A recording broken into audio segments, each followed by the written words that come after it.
ನಮಸ್ಕಾರ. ನಾನು ಗುರುರಾಜ್, ವಿಜಯಪುರ ಜಿಲ್ಲಾ ನಿಯೋಜಿತ ವರದಿಗಾರ. ವಿಜಯಪುರ ನಗರ ಶಾಸಕ ಬಸನಗೌಡ ಪಾಟೀಲ್ ಯತ್ನಾಳ್ ಅವರು ನಿನ್ನೆ ಬಸವ ಜಯಂತಿ ಸಂದರ್ಭದಲ್ಲಿ ಪ್ರಾದೇಶಿಕ ಪಕ್ಷ ಮಾಡುವುದಾಗಿ ಘೋಷಣೆ ಮಾಡಿದ್ದಾರೆ. ಈ ವಿಚಾರ ರಾಜ್ಯ ರಾಜಕೀಯದಲ್ಲಿ ಬಹಳಷ್ಟು ಸಂಚಲನಕ್ಕೆ ಕಾರಣವಾಗಿದೆ. ಇತ್ತೀಚೆಗಷ್ಟೇ ಯತ್ನಾಳ್ ಅವರು ಭಾರತೀಯ ಜನತಾ ಪಕ್ಷಕ್ಕೆ ಮರಳಿ ಸೇರ್ಪಡೆ ಆಗ್ತಾರಾ ಅಥವಾ ಹೊಸ ಪ್ರಾದೇಶಿಕ ಪಕ್ಷವನ್ನು ಕಟ್ತಾರ ಅನ್ನೋ ವಿಚಾರಕ್ಕೆ ಸಂಬಂಧಪಟ್ಟಂಗೆ ಬಹಳಷ್ಟು ಪರ ಮತ್ತೆ ವಿರೋಧ ಎರಡೂ ರೀತಿ ಅಭಿಪ್ರಾಯ ವ್ಯಕ್ತವಾಗ್ತಿದ್ವು. ಯಾಕಂದ್ರೆ ಈ ಹಿಂದೆ ಬಿಜೆಪಿಯಲ್ಲಿ ಇದ್ದಂತಹ ನಾಯಕರೇ ಬೇರೆ ಬೇರೆದವರು ಹೊರಗೆ ಹೋಗಿ ಮತ್ತೆ ಪಕ್ಷಕ್ಕೆ ಬಂದಿರುವಂತಹ ಉದಾಹರಣೆ ಇರೋದ್ರಿಂದ ಬಸನಗೌಡ ಪಾಟೀಲ್ ಯತ್ನಾಳ್ ಅವರು ಪ್ರಾದೇಶಿಕ ಪಕ್ಷವನ್ನು ಕಟ್ಟಿದ್ರೆ ಅದರಿಂದ ಲಾಭ ಆಗುತ್ತಾ ಹಾನಿ ಆಗುತ್ತಾ ಅನ್ನೋದು ವಿಚಾರಕ್ಕೆ ಬಹಳಷ್ಟು ಕುತೂಹಲ ಇತ್ತು. ಕೊನೆಗೂ ಈಗ ಆ ವಿಚಾರಕ್ಕೆ ಅವರು ಪರೋಕ್ಷವಾಗಿ ಹೇಳಿರುವಂಥದ್ದು, ಅವರು ನಾನು ಪ್ರಾದೇಶಿಕ ಪಕ್ಷವನ್ನು ಘೋಷಣೆ ಮಾಡ್ತೇನೆ ಅಂತ ಹೇಳಿದ್ದಾರೆ. ಆದರೆ ಮುಂದಿನ ತಿಂಗಳು ಅವರು ಕೋಲಾರ ಜಿಲ್ಲೆಯಲ್ಲಿ ಪ್ರವಾಸವನ್ನು ಮಾಡಿ ದೇವಸ್ಥಾನಕ್ಕೆ ಭೇಟಿ ನೀಡಿ ಅಲ್ಲಿಂದ ಬಳಿಕ ರಾಜ್ಯದ ಹಿಂದೂ ಕಾರ್ಯಕರ್ತರನ್ನ ಭೇಟಿಯಾಗಿ ಅಭಿಪ್ರಾಯವನ್ನು ಸಂಗ್ರಹಣೆ ಮಾಡಿ ಪ್ರಾದೇಶಿಕ ಪಕ್ಷವನ್ನು ಮಾಡ್ತೇನೆ ಅಂತ ಘೋಷಣೆ ಮಾಡಿರುವಂಥದ್ದು.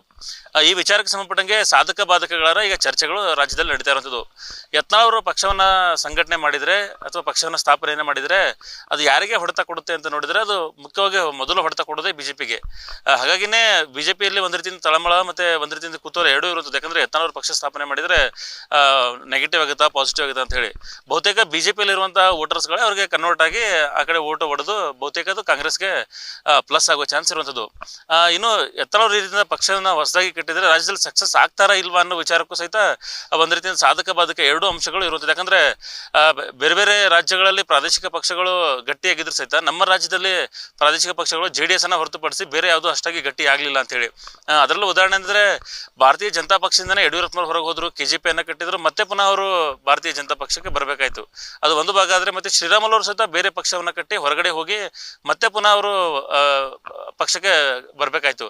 ಸೊ ಈ ರೀತಿಯ ಘಟನೆಗಳು ರಾಜ್ಯ ಬಿಜೆಪಿಯಲ್ಲಿ ಈಗ ಆಗಿ ಹೋಗಿರೋ ಕಾರಣದಿಂದಾಗಿ ಈಗ ಮತ್ತೆ ಯತ್ನಾಳ್ ಅವರು ಸಹಿತ ಹೊಸ ಪಕ್ಷ ಕಟ್ತೀನಿ ಅಂತ ಹೇಳಿದ್ದು, ಅಂದ್ರೆ ಪ್ರಾದೇಶಿಕ ಪಕ್ಷ ಕಟ್ತೀನಿ ಅಂತ ಹೇಳಿದ್ದು ಅದು ಯಾವ ರೀತಿ ವರ್ಕೌಟ್ ಆಗುತ್ತೆ ಅಂತ ಹೇಳಿ ಬೇರೆ ಬೇರೆ ನಾಯಕರು ಕಂಪೇರ್ ಮಾಡಿದ್ರೆ, ಅಂದ್ರೆ ಈಗ ಶ್ರೀರಾಮುಲು ಅವ್ರಿಗೆ ಕಂಪೇರ್ ಮಾಡಿದ್ರೆ ಅವರು ಒಂದು ಭಾಗದಲ್ಲಿ ಈ ರೀತಿ ಬೇರೆ ಬೇರೆ ಇದ್ದಾಗ ಯತ್ನಾಳ್ ಅವ್ರಿಗೆ ಒಂದು ಸ್ವಲ್ಪ ಜನಪ್ರಿಯತೆ ಅವ್ರಿಗಿಂತ ಸ್ವಲ್ಪ ಜಾಸ್ತಿನೇ ಇದೆ ಅಂತ ಹೇಳ್ಬೋದು. ಯಾಕಂದ್ರೆ ಒಂದು ಹಿಂದುತ್ವದ ವಿಚಾರ ಬಂದ್ರೆ, ಎರಡನೇದು ಪಂಚಮಸಾಲಿ ಸಮುದಾಯ. ರಾಜ್ಯದಲ್ಲಿ ಲಿಂಗಾಯತರಲ್ಲಿ ಅತಿ ಹೆಚ್ಚು ಪಂಚಮಸಾಲಿ ಸಮುದಾಯ ಇರೋದ್ರಿಂದ ಅದು ಅವ್ರಿಗೆ ಬೆನಿಫಿಟ್ ಆಗೋ ಸಾಧ್ಯತೆ ಇರುವಂಥದ್ದು. ಆದ್ರೆ ಅವರು ಒಡೆಯೋ ಓಟು ಬಿಜೆಪಿ ಇದೆ ಅನ್ನೋದು ಇಲ್ಲಿ ಎರಡನೇ ಮಾತಿಲ್ಲ. ಹಾಗಾಗಿನೇ ಬಿಜೆಪಿಯಲ್ಲಿ ಎರಡೂ ರೀತಿಯ ಅಭಿಪ್ರಾಯಗಳು ಇರುವಂಥದ್ದು. ಒಂದು, ಯತ್ನಾಳ್ ಅವ್ರು ಹೋದ್ರೆ ಏನಾಗುತ್ತೆ ಅಂತಂದ್ರೆ ಸಹಜವಾಗಿ ಹೊಸೊಬ್ಬರು ಎಂಟ್ರಿ ಆಗ್ತಾರೆ ಅಂತ ಒಂದಾದ್ರೆ, ಮತ್ತೊಂದು ಓಟನ್ನ ಒಡೆದು ಹೋದ್ರೆ ಅದನ್ನ ಹೇಗೆ ಕವರ್ ಮಾಡಬೇಕು ಅಂತ ಹೇಳಿ.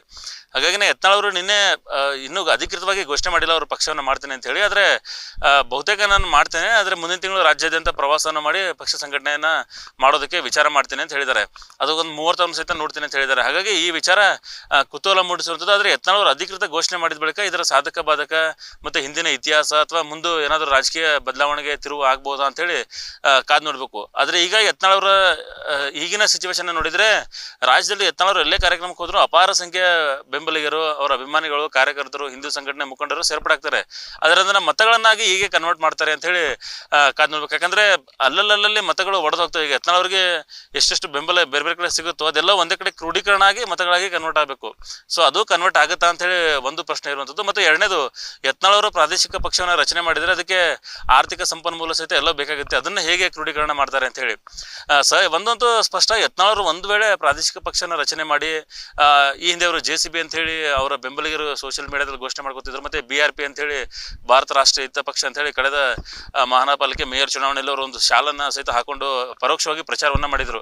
ಸೊ ಎಲ್ಲ ಅಂಶಗಳನ್ನ ಗಮನಿಸಿದ್ರೆ ಅವರು ಪ್ರತ್ಯೇಕ ಪಕ್ಷವನ್ನು ಏನಾದ್ರು ಮಾಡಿದ್ರೆ ಅದರ ಹೊಡೆತ ನೇರವಾಗಿ ಬಿಜೆಪಿಗೆ ಬೀಳೋದ್ರಲ್ಲಿ ಎರಡು ಮಾತಿಲ್ಲ. ಹಾಗಾಗಿ ಬಿಜೆಪಿ ನಾಯಕರು ಇದನ್ನ ಯಾವ ರೀತಿ ಕಂಟ್ರೋಲ್ ಮಾಡ್ತಾರೆ ಅಂತ ನೋಡ್ಬೇಕು. ಮತ್ತೆ ಯತ್ನಾಳ್ ಅವರು ಸಹಿತ ಈ ಹಿಂದಿನ ಘಟನೆಗಳು, ಅಂದ್ರೆ ಯಡಿಯೂರಪ್ಪನವ್ರು ಹೋಗಿದ್ರು, ಶ್ರೀರಾಮುಲು ಹೋಗಿದ್ರು, ಸೊ ಆಗಾಗ ಆ ಪಕ್ಷಗಳು ವಿಫಲ ಆದ್ವು. ಸೊ ಹಾಗಾಗಿ ಅವು ವಿಫಲ ಆಗೋದಕ್ಕೆ ಏನು ಕಾರಣ ಅನ್ನೋದ್ರ ಬಗ್ಗೆ ಅಧ್ಯಯನ ಮಾಡಿಕೊಂಡು ಮುಂದೆ ಪಕ್ಷ ಸ್ಥಾಪನೆ ಮಾಡೋ ಬಗ್ಗೆ ಯೋಚನೆ ಮಾಡಬೇಕಾಗಿರುವಂಥದ್ದು.